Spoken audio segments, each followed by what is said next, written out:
Hi friends, my name is Lilstarnerd. Welcome to the August studio vlog. I just want to jump in really quick to say welcome to the vlog. I would also like to thank Lingoda for sponsoring this video, but we'll talk more about that later. And I also want to thank my patrons. Your names are on screen. I love you so much. Check out my Patreon. Here's a sticker for August. My birthday is this month, and so I did something super self-indulgent for my birthday. This is the Kirsten American Girl doll. Next month we'll get back to serious business. But check out my Patreon. Every month I do fun exclusive stuff. Postcard stickers, art updates, videos, podcasts, etc. So go check it out. Anyways, go enjoy the video.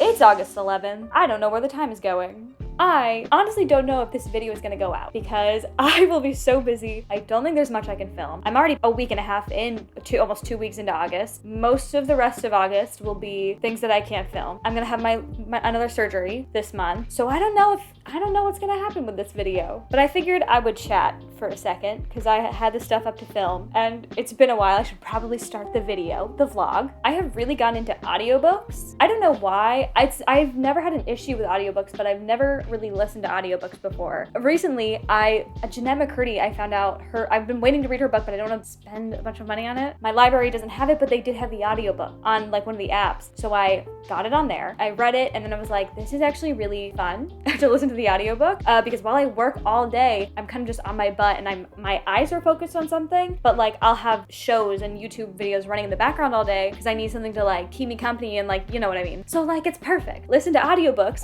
while I work. So I've been really into audiobooks and I have a couple of shows and things that I'm trying to like catch up on. So I'm waiting to start my next one, but I have like a whole list of books that I have saved to read. So that's that update. That was it. Another update, I was doing something in my sketchbook and I was like, I want this piece to have the look that my old art used to have. So I want to specifically use my Touch Twin markers. So I pulled one out and I went to like test it. I tested like 5 and they were all like dead. So I went to test another one and the tip just disintegrated. It literally just crumbled with pressure. So I had to go through and I got rid of like 15 maybe Touch Twin markers because I can't really replace them. I can't find anywhere around here that sells them. And I prefer Ohu now anyways. I mainly hold on to them for nostalgia. So I got rid of a bunch, which freed up a bunch of space, that second marker shelf, to move other markers over there. And so now this shelf can be exclusively for Copics. So I'm rearranging the Copics. Art supply nerds know what I'm talking about. It's fun to look at your own art supplies. Another thing I can kind of update on is I've recently announced that I am being hired to illustrate a graphic novel, which is super cool and super exciting. It's like my first big freelance job as an artist. And the guy that I'm working with is super nice and super cool. And he's been like buying me a bunch of books and he bought me Understanding Comics by Scott McCloud. And I read it and it was so interesting. There was a whole section about like timing and the gutter between panels and how you can kind of indicate time and how time works, and also audience participation. There were so many things that like really made me start thinking, and so many things that I was like, I want to include that when I'm illustrating this graphic novel. Mr. McCloud discusses the fact that like a comic is something that requires so much from the reader to be successful. And I was like, that is so interesting. And I love that idea. So I've been thinking a lot about that. Also, hopefully it comes today. I have a feeling it won't, but I have a very special and exciting package coming, which is a whole other thing. I'll talk about it if and when it gets here, but that's like, I'm so excited. I'm so excited to tell you about it. But yeah, that's it for now. Honestly, I didn't even really have anything to say. This is all just rambling, but welcome to the August studio vlog. It's the 12th. It's the next day, and the thing that I was talking about arriving has arrived. And I want to show you because it's very exciting to me, and it also is kind of relevant to some thoughts I've been having. Here she is. I got the Claudie doll. If you follow me on Instagram, you might already know about it. I made like a reel and a story. And I've also been talking about American Girl doll on my story kind of frequently. But the first time I ever saw her, I fell in love, and I knew eventually one day I was gonna have to get her. And there was a sale for Doll Day, like National Doll Day or whatever, that I just couldn't pass up. And so I broke and I got her. And I'm so thrilled. She might be one of my all-time favorites. I grew up with American Girl dolls and I have a few others. And I recently got one at the Goodwill for like pretty cheap. I've been really into American Girl dolls like pretty much this whole summer. She's gonna sit in my lap, I guess. I don't know if you can see her there, but she's there. But yeah, I've been spending a lot of time on American Girl dolls. I've been really getting into sewing. I've been sewing stuff for my dolls, and it's just been something like that I've been putting a lot of energy and time into, and feeling a lot like a kid and getting to enjoy something like so purely. And since seeing the Barbie movie, it's been very inspiring to me. And obviously the Barbie movie touched a lot of us. So obviously I've been really into the Barbie movie, and I saw an interview with America Ferrera, and she talked about how men and boys get to keep liking the things that they grew up with, video games and Legos and all this stuff, whereas girls have to grow up really young and they have to leave all that behind. And it got me thinking about how like pretty much everything for boys is either a skill or it's something that they get to still enjoy when they're an adult. Legos, cars, trains, video games, superheroes. Some of that stuff might be considered like nerdy or dorky, but it's like a perfectly acceptable thing for adults to enjoy. Whereas girls, like our main game is like chores, being a mom, learning how to have a house, you run a household. And even that we're only allowed to do in real life. We're not even allowed to keep liking dolls without it being creepy and weird. And the Barbie movie has inspired me to stop being embarrassed about it. I'm no longer embarrassed about liking American Girl dolls. If boys are allowed to keep liking video games and building stuff and whatever, I'm allowed to like the really pretty and nice historical dolls that I like. Like I'm gonna still like them. I really like them. They meant a lot to me as a kid, and they still do. And if boys are allowed to do the same thing, you know, I'm gonna do it too. So that's one of the things. The second thing is that I think I've been really into American Girl dolls because I think it's the only thing in my life that I have control over right now. I am really ready to move out. I've talked about this so much. I'm so ready to move out. I can't just magically make it happen. So much of my money has to go to my surgeries, and I've had this plan. I'm almost done with the surgeries that I'm going through right now. I'm almost done. And for a long time, my plan had been, when I'm done with those surgeries, which I'm having to put a lot of money aside for, when I'm done with them, my next focus will be moving out. No matter what, nothing is getting in the way. I might have to worry about my next set of surgeries before I can move out, which is like years worth of work. And I don't even want to think about that. It's really upsetting to me. I don't want to think about it. And I'm just realizing like, I live with my parents, and living with your parents is hard as a 25-year-old. I can't not that I can't, but it's awkward to have friends over. And most of the friends that I've been making live at least 30 minutes away. It's like difficult, you know what I mean? It's hard to live with your parents at this age, especially when you have like stricter parents and they still treat you like a kid. So it's been hard, and I have very little control over my life. And I realized that like kind of dolls, or like my American Girl dolls, and getting into this is the one thing that like no one else in my house gives a shit about. It's something that I can buy and spend my money on, and you know, play with them and look at them and whatever, and no one else cares, and no one else is gonna touch them, and no one else is nosy or gonna tell me what to do about it. You know what I mean? So I think my obsession with American Girl dolls is either an attempt at being a kid again, because I'm realizing I might never get to be an adult the way I want to be, or two, at least not anywhere in the near future, or two, just have some sort of control over my life or over anything. And finally, money. That brings me to the thoughts I've had about money. The dolls, these American Girl dolls are not cheap and neither are their accessories and all that stuff. But one thing that I've been realizing is I am a money hoarder. So I was talking about the surgeries that I needed to get. So much money of my money needs to be saved up for different things, for moving out, for, you know, being able to afford things and pay for my own stuff. So much money goes to business expenses, and so much money goes to being saved for my surgeries. You know, I'll be telling my mom about like how excited I am over some company deal that I've gotten and how much money I'll be making, and she'll be really excited for me too, and she'll be like, that's great, that's awesome. Now set all of that aside for your surgeries. And it literally makes me want to cry every time. It's so frustrating. It's so annoying to be so excited to make money and realize I probably won't get to enjoy any of it. There's just so much that when you're an adult, like, that you have to pay for, and it's really frustrating. And I definitely, my natural state since I was a child is money hoarder. Like, I am a money hoarder, especially when I know that there's so many things that I have to be responsible for, and if I want to move out, like, there's all these things that I have to think of and plan for. It's really hard for me to not want to hoard that money. And probably the beginning of this year, or somewhere during like the later half of last year, I started realizing like I am not happy with my money situation. I started listening to Financial Feminist, and she was talking about like, maybe you hoard money and maybe you want to enjoy it more. And I was like, no, I'm happy, you know, I don't need to spend money. But as I was thinking about it, I was like, I never get to enjoy my money. And so slowly I have started being a little more normal, and I've started buying stuff and treating myself to things that really make me happy.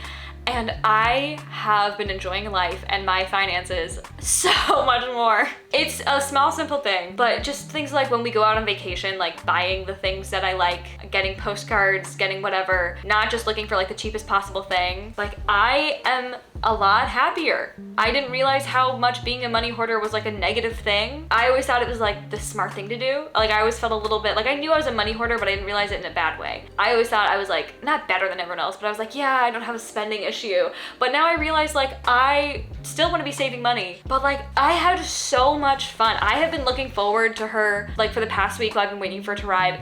She's brought so much like joy to my life, you know what I mean? When I get to buy things and enjoy them, I'm happier. I still have a budget. It's not like I'm going crazy and just spending all of my money. But I just had no idea that it was like affecting my life so much to not get to spend any of my money. I don't know, just money has been a huge thought thing for me lately, just something that it's really taking up a lot of my time and energy, mental space wise. As I'm making more and more money doing this job, I'm planning more and more for being able to move out and what can I afford and setting budgets instead of just kind of, I need to spend this amount of money no matter what. Now I'm trying to say like, okay, how can I only spend this amount? As my income becomes more and more steady, I need to figure out what it's going to look like one day when I can't support myself. So I've been thinking about it a lot and I wanted to share those thoughts, mainly because I wanted to share Claudie, but I wanted it to be relevant to this. But yeah, I'm in the middle of editing a video. Literally Claudie has been just hanging out. Like I just set her near wherever I'm sitting. And this will be going on for like weeks before I put her away again. So I'm gonna go back and work and she's gonna keep me company. Sorry for talking so much. Very talk heavy beginning of a video. Maybe I'll put art footage over this. Talk to you later.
One thing I've been trying to do a really long time is learn German. I am really interested in languages. I just have a really hard time sticking with it, and I also have a hard time teaching myself when all I have to go off of is like some textbook pages. That's why I'm super excited to be talking about Lingoda today, which is changing the way that I'm learning German, and I'm super excited about it. If you don't know, Lingoda is an online learning platform made for everyone from beginners to more advanced speakers. They use live classes with professional teachers who are native speakers, so you can really get immersed. They also have live classes online, and they can be group classes or you can have solo sessions with your teachers. But the group classes are a max of like 5 students, so no matter what, you're getting that kind of like one-on-one time and you're always able to participate. And these live classes are offered literally all the time, 24/7. They've got an insane amount of classes available to you, which is great because that means it's super flexible and accessible no matter how busy your schedule is. Right now, Lingoda is actually doing this thing called language sprints, which is really fun. There are 2 different challenges: the sprint, which is 15 classes a month for 2 months with a total of 30 classes, and the super sprint, which is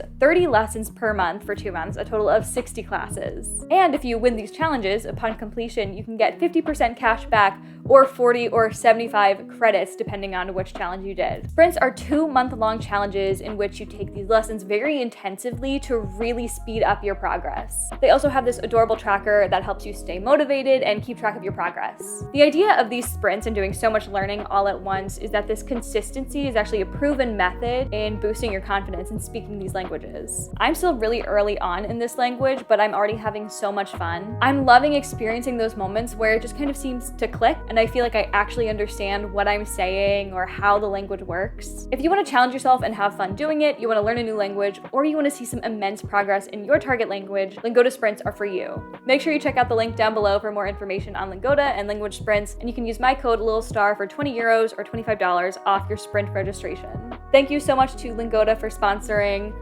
I can't wait to learn some more German.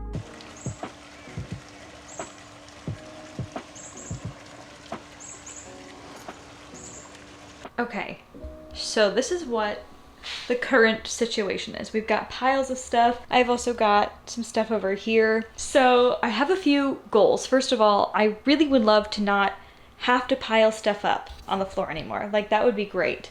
I would love to get all of the packing supplies in here somehow. Even the stuff like up there. Obviously not any of this stuff, but I would love to get the IKEA shelf to be the packing shelf.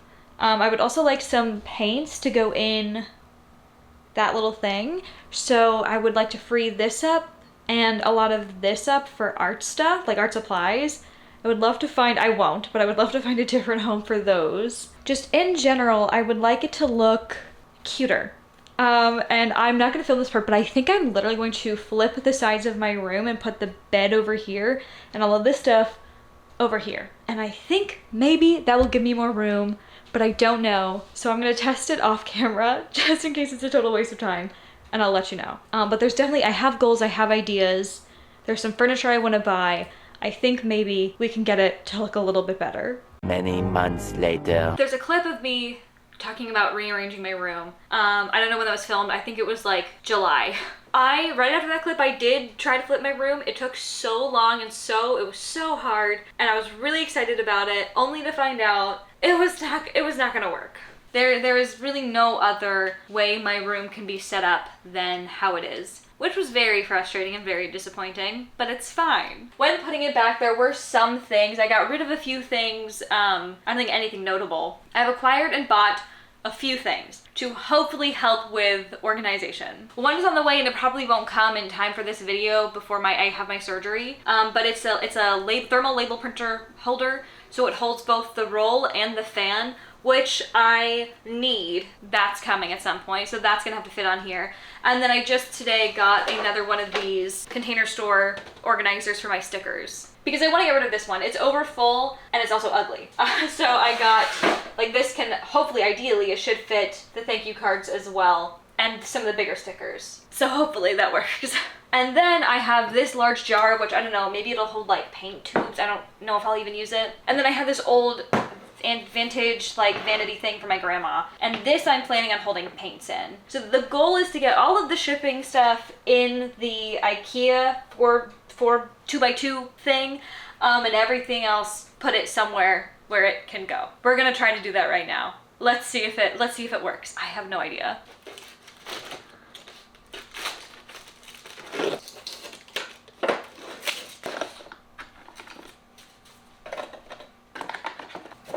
No way! Oh my god, it doesn't fit.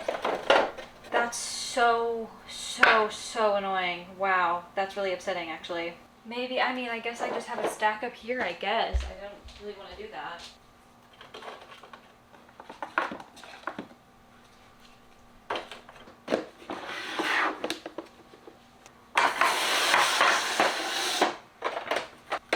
No, don't, okay, good.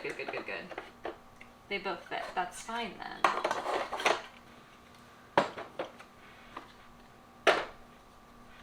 Step 2 is getting the shipping supplies here. Only because it's really the only place I can think for it to go. Where is this stuff gonna go? No idea. Okay, let's try this one. I'm really honestly just feeling I think it's affecting my enthusiasm and my creativity overall, but I'm really just feeling super burnt out with this space. I say it all the time. Every time I try to film or do anything, I'm constantly tripping over stuff, knocking stuff over, breaking stuff. There's just not enough room. Like, there's really not enough room.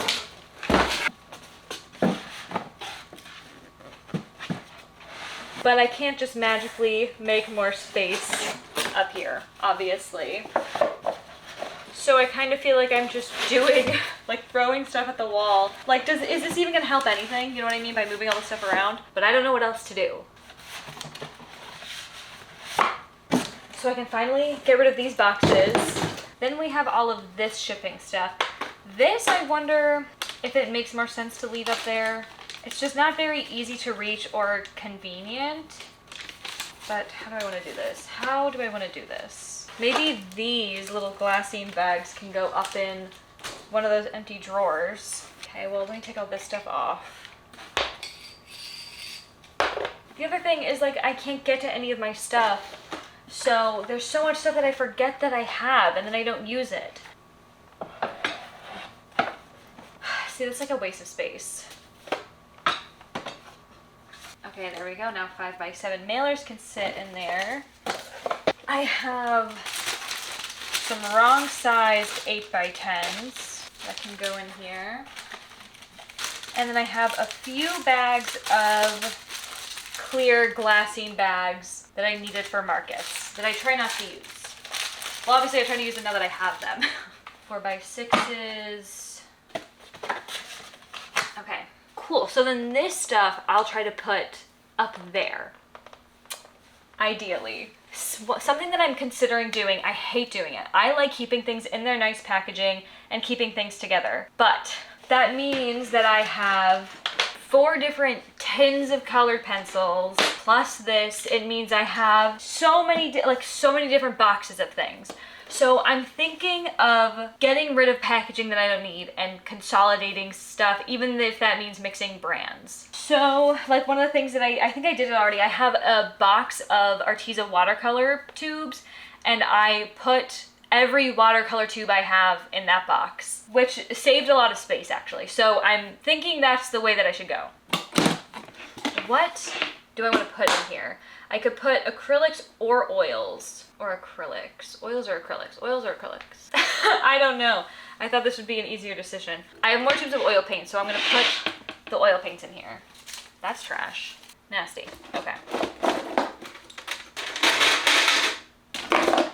Next, even though it's going to kill me to do it, I don't even know if I'll be able to, but I want to put, I mean, this is easy. I'm going to get rid of this tin. I'm going to put it all in my graphite cup. The part that's going to be hard is mixing the brands. I don't know if I will, but I'm gonna try.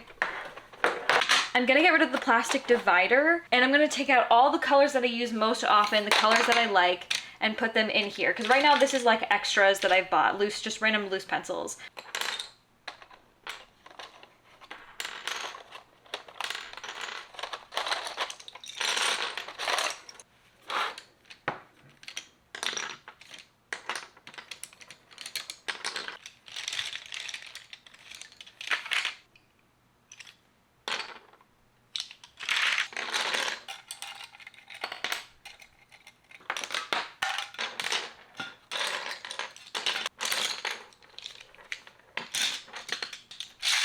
Whoa, the hard part.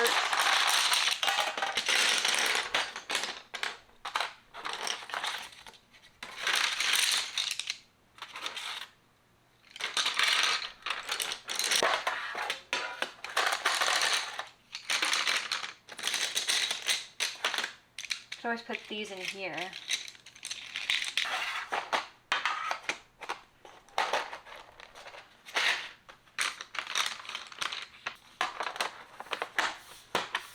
So that's colored pencils consolidated.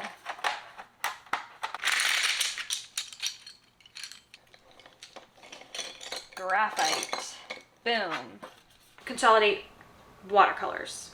So one thing that I have 2 packs of the Holbein gouache, one of which is mostly empty or dried out tubes. So I can get rid of one of these sets. Dried out, dried out, dried out. That's empty. That is some left.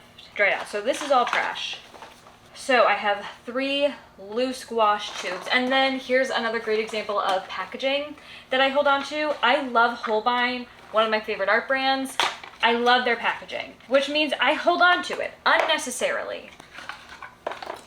Another thing, like what's hard about this being my job, not only being my job, but it having to be something that people see, like being able to see all the supplies that I own kind of adds to the vibe and the aesthetic. So that's one reason that it's really hard to get rid of stuff. Another reason that it's really hard for me to find organization and storage that works for me is because I like seeing everything. I like everything being on display. I don't like things being tucked away or hidden or in containers where you can't see them. I have this box of Arteza gouaches, and I actually have a second box, but I'm going to just put both boxes together now so I can get rid of the extra box.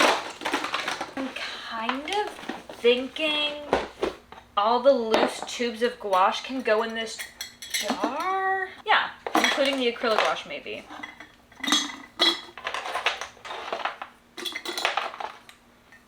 Okay.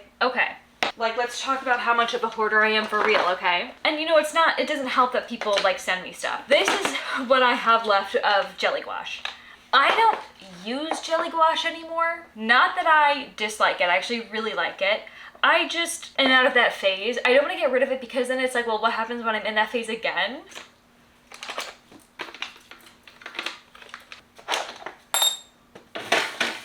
Yeah, see, that fits so much nicer. Look at how many watercolor palettes I have. And then I have 1, 2, 3 sets of tubes. This is ridiculous. Maybe the oil painting stuff. I'm thinking I'll move the acrylic down to here, and in here, like pastels and stuff that I never use, like, can go in there. I have the tubes from Meeden. I love Meeden's packaging. I'm gonna put it in with the other tubes.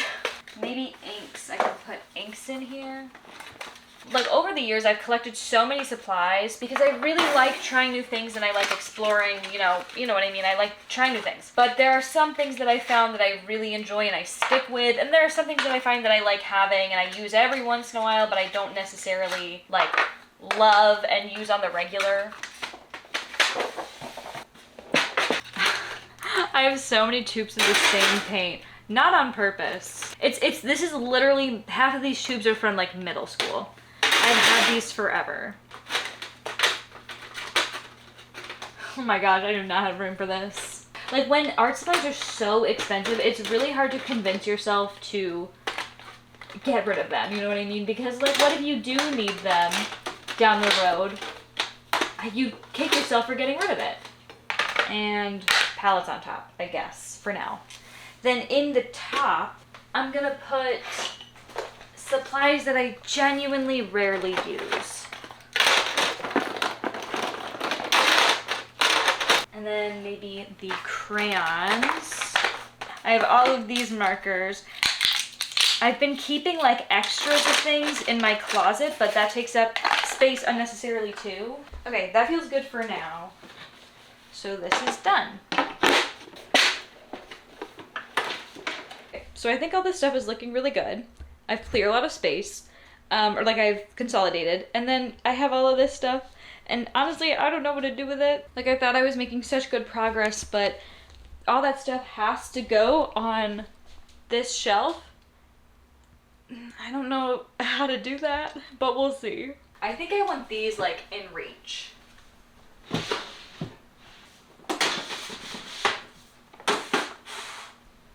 This could go up there, actually. Okay, I want that there. I think this can go up here, because this is stuff that I use regularly. Okay, I don't want it to be where it's gonna get tipped off all the time. Okay, that looks like it will function. I managed to come up with something that is at the very least suitable for now. I don't think it changed anything in terms of function. I just really wanted a change. At least for the illusion of better function, especially after like getting my hopes up about fully switching the room. I just needed something to be different. So I've got stuff I don't use often in here, acrylics here, gouache here, and obviously I've consolidated a lot. Literally just envelopes here, which I feel like is underutilized space, but it was just such a pain to have to like reach up for I didn't want to have to reach up for shipping anymore, because I kept pressing the buttons on my desk and I would raise it all the time. It was super annoying. It was inconvenient, and I didn't like having the boxes on my floor. I had nowhere to put them. So now I always have a space, and I have room to add more, so like I think that's fine. So I have the 4x6, 5x7 envelopes, the scale, and then different bags. Down here, this didn't change at all. It's still my catch-all. And then down here is watercolors. And hopefully, it's still gonna be a game of Tetris to find the thing that I need, but hopefully it won't be so difficult to keep it clean this way. Back here, this really hasn't changed, paintbrushes and stuff. This is, like I said, it's an area that I can never reach. Whenever I'm filming, my tripod is right here to get the angle of my camera. So I can never get to any of this stuff back here, which is so fun and annoying and great and wonderful. Here's like my catch-all stuff. The stuff that I'm using all the time, so like my current sketchbooks. Then we have the 2 sticker organizer bins. This ended up getting filled with like random bits for shipping. And then this is the 4x6 glassine bags. Neither of them fit, so it looks super ugly in there. The top is super messy. Don't love the way it looks. Don't know what to do about it. Over here, I've got all my Ohu markers and then just cups of different supplies. The rest of my markers, my regular colored pencils, and my spray stuff. And then over here, just kind of the lesser used supplies, and then the bin of oil paints. Honestly, not a whole lot has changed except for like a lot of the consolidation of like supplies and getting rid of kind of unnecessary packaging. The biggest difference is that the shipping stuff is no longer up here. And honestly, that might be even less convenient, but who knows? I've said this before, it's literally just a game of, you know, picking between discomforts at this point. So it's whatever. I'm really lucky that I even have the space that I have. Like, I have a big enough room to fit so much stuff in here, and that's great. I just am so sick of having only one room to put my entire life in. And it's really eating at me because I can't do anything about it. That's what's so annoying, is I just can't do anything about it. But I will survive. Yeah. I'm gonna go for now. This was tiring. I have other work I gotta do, so talk to you later. Alright friends, it's the 21st. Tomorrow's my surgery, so I'm ending the vlog super early, especially because the reorganization took up so much time. Let me do a little reading recap because I actually finally started reading again. I don't feel like getting my books down though. Okay, so the first thing I read was Happiness Falls by Angie Kim, which I gave a 4 out of 5. Really interesting. I loved the way that it was told. I will say that the ending wasn't quite as much of a twist as I wanted, but it was still like a really fun read. Then I listened to I'm Glad My Mom Died by Jeanette McCurdy, which I talked about in my day in the life video recently, so I won't get too much into it, but I really loved it, and I definitely want to own that book, but it got me into audiobooks, so that was super fun. Then I listened to the audiobook How to Sell a Haunted House by Grady Hendrix, which I gave like a soft 4.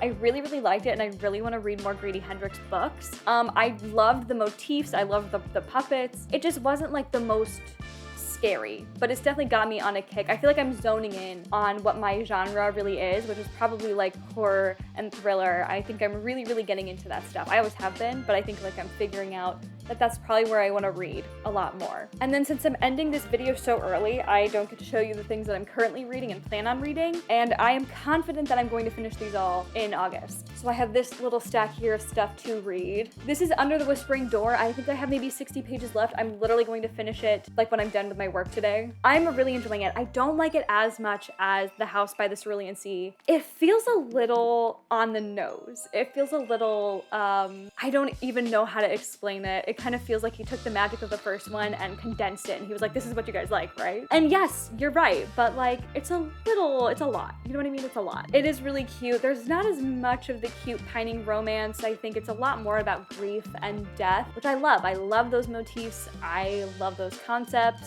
but there's something about it that's not quite clicking in the same way. It's good. I'm liking it, just not the same. When I went to the library, I picked up Ithaca by Claire North. It's a Penelope retelling, I think, and Penelope is literally one of my favorite Greek classic mythology characters. I love Penelope, so I'm super excited to read this. And then I have a stack here of American Girl doll books, and these are all like, you know, an hour-long read. So I think when I'm recovering, I will read these. They're probably more like a half-hour reads, honestly. They're super thin and short, and like they're for 8-year-olds. So but I have a huge stack, and I was like, you know what? I am into these lately. I want to read them. But yeah, that was kind of my August. That's probably the most monumental things that happened this month. I hope you guys had a great August. I hope you're getting ready for a wonderful September. I'm super excited for fall. It never feels like fall here in Florida, but I'm gonna create the vibes. Thank you so much for watching. I hope you enjoyed. If you did, like, comment, subscribe, the whole shebang, you know what to do. Thank you so much to Lingoda for sponsoring. Make sure you check them out down in the description. I'm gonna go pick out a new language to learn, make your bed, and go do some art. Bye. See you next month / in the next video / sometime.